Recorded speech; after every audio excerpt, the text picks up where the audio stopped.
दुनिया का सबसे पुराना वर्जन ऑफ रामायण कौन सा है? अगर मैं आपसे ये पूछूं तो आप पक्का यही जवाब देंगे, भगवान वाल्मीकि द्वारा लिखी गई श्रीमद् वाल्मीकि रामायण।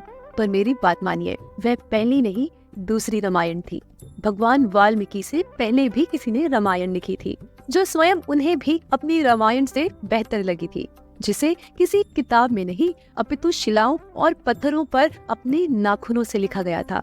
और हाँ, पॉडकास्ट को बीच में छोड़ के बिल्कुल मत जाना, नुकसान में रहोगे, क्योंकि ये छोटी सी कहानी बहुत खूबसूरत है। लंकापति रावण पर विजय प्राप्त करने के बाद प्रभु श्री राम अयोध्या लौट आए। तब वहाँ की प्रजा और उनके भाइयों ने मिलकर उन्हें अयोध्या का राजा बना दिया। और राम राज्य में सब कुछ बहुत ही सुखद और पाप रहित था। सब प्रकार से निश्चिंत होने के बाद प्रभु के अनन्य भक्त बजरंगबली हनुमान हिमालय के पर्वतों में तपस्या करने चले गए। और वहाँ पर भगवान शिव की आराधना करते वक्त जब प्रभु हनुमान को अपने आराध्य भगवान राम की याद सताने लगी, तो उन्होंने अपने नखों यानी कि अपने नाखूनों से हिमालय पर्वत की शिलाओं पर रामायण लिखी। और वह रामायण दुनिया की सबसे सुंदर और पहली रामायण थी। हमारे साथ बने रहिए। एक बड़ी ही इंटरेस्टिंग बात मैं आपसे पॉडकास्ट के अंत में शेयर करूंगी। शिलाओं पर लिखी अपनी रामायण को बजरंगबली भोलेनाथ को दिखाने के लिए ले गए। उधर दूसरी ओर भगवान वाल्मीकि ने भी श्री राम के चरित्र की गाथाओं को पिरोकर एक अत्यंत खूबसूरत महाकाव्य श्रीमद् वाल्मीकि रामायण लिखी, जिसे उन्होंने सब देवी देवताओं और ऋषि मुनियों को दिखाया। और जब वे अपनी रामायण लेकर भगवान भोलेनाथ के पास कैलाश पर्वत पर पहुँचे, तो प्रभु बजरंगबली हनुमान अपनी रामायण के साथ वहाँ पहले से ही उपस्थित थे। और जब उन्होंने संकट मोचन हनुमान जी की रामायण को देखा, तो वे निराश हो गए, क्योंकि उनकी रामायण उन्हें अपनी रामायण से भी अधिक खूबसूरत लगी।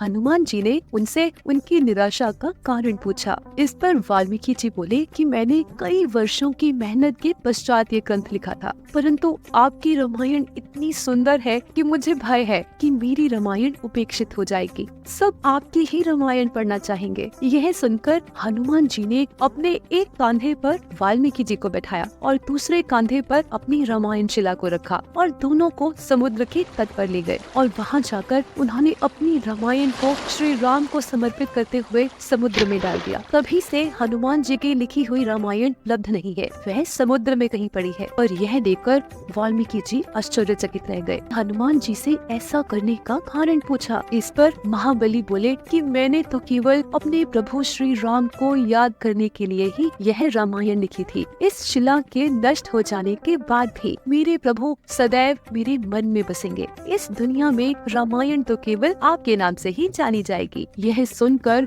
वाल्मीकि जी भाव विभोर हो उठे और बोले, हे राम भक्त हनुमान, आप धन्य हैं। आप जैसा ज्ञानी और दयावान इस दुनिया में दूसरा न मिलेगा। आपकी महिमा का गुणगान इस जन्म में तो मैं कर ही नहीं सकता। इसके लिए तो मुझे पुनः जन्म लेकर आना होगा। मैं वचन देता हूँ कि मैं कलयुग में रामायण लिखने दोबारा आऊंगा और तब मैं जन सामान्य की भाषा में इसे दोबारा लिखूंगा। माना जाता है कि रामचरितमानस के रचयिता संत गोस्वामी तुलसीदास जी और कोई नहीं, भगवान वाल्मीकि का ही दूसरा जन्म था। और इस जन्म में उन्होंने हनुमान जी की महिमा का खूब गुणगान किया। कहते हैं महाकवि कालिदास जी के समय में एक पटलिका को समुद्र के किनारे पाया गया और उसे एक सार्वजनिक स्थान पर टांग दिया गया, जिससे कि विद्यार्थी उस पर लिखी गूढ़ लिपि को देख पढ़ कर उसका अर्थ समझ सके। कहते हैं कालिदास जी ने उस पटलिका की लिपि का अर्थ समझ लिया था और वह यह भी जान गए थे कि यह पटलिका भगवान हनुमान द्वारा लिखी गई रामायण का ही एक अंश है,